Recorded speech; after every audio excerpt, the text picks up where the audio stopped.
the one thing they all have in common, I think, is they're hungry. And I know that sounds simplistic, but I believe that's the single most important element that separates the quality of people's lives.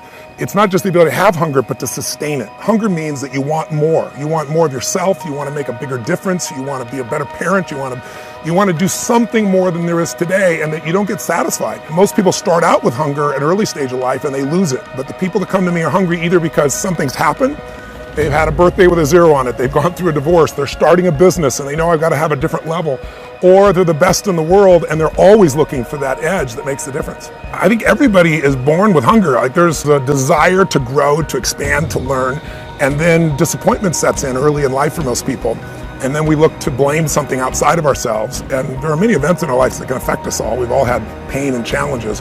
But I think if you can find within yourself the part of you that wants to constantly give something more than yourself, if you can find a mission larger than yourself, then you're more pulled to do something than trying to push yourself. And pull has much more power than push. I always say motive does matter. That if your motive is to serve something greater, there is an energy that comes up inside of you. So I feed 2 million people a year because somebody fed my family when I was 11 years old, and now this year we're feeding 4 million. I want to do more in that area. And every business I'm in, that drive just doesn't go away. The capacity to strengthen and increase your hunger is the one common denominator amongst the most successful people. They've never lost their hunger. Most people are hungry to achieve a certain amount, make a certain amount of money, and then they get comfortable and relax, or to get a certain level of fitness and then they relax. But Richard is as driven today as when he was 16 years old starting. He's like on fire, and he's 65 years old. Warren Buffett is 85 years old. He's as driven today as when he began the journey, right? I believe intelligence. I love people that are wickedly smart, and I work to be wickedly smart by educating and training myself and so forth, and training my brain. But there's a lot of intelligent people who can't fight their way out of a paper bag, right?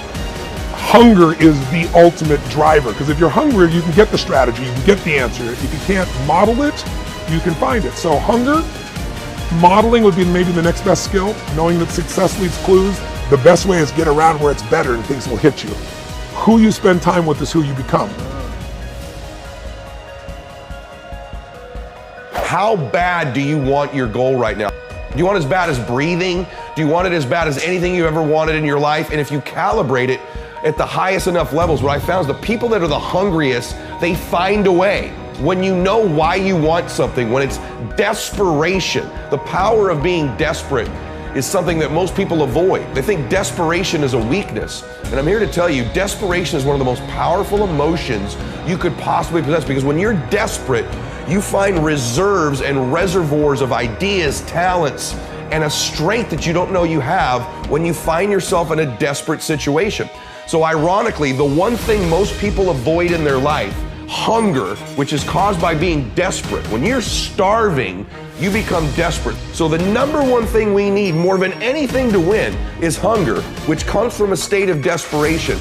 Yet we're constantly trying to comfort ourselves in the real world to avoid the state of being desperate. And I'm telling you that I think you need to embrace desperation again in your life. Like, do you want it so bad that you're desperate for it? See, in a fight, you show me two people. This is why it's so hard to repeat as a champion in the fighting game. Because you show me someone who's up and coming, who's hungry for that title, who's never had it before, who can taste it, who knows if they win that belt, their whole life's gonna change. They're gonna be champion of the world, all the endorsements, all the money, all their family life, all their parents' lives are gonna change. You show me somebody chasing that, hungry for it, against someone who's just trying to hold on to a title. And that's why most of the time the challenger beats the champ. It's hard to repeat as a champion because the hunger goes down just a little bit. The greatest athletes, the Kobes, the Bradys, the Jordans of sports, have a way of feeding their hunger all the time and increasing it. What separates them isn't just their work ethic, isn't just their talent, although those things matter, isn't just they practice more. What separates them is they're just hungrier. They somehow find a way as they climb up the ranks and win championships to get even hungrier for more, where 99% of the athletes lose just a little bit of their edge once they get that first championship, that first pro contract, that first big amount of money, that first world championship. They just lose their hunger a little bit. And then there's the elite. They get hungrier. It feeds the beast.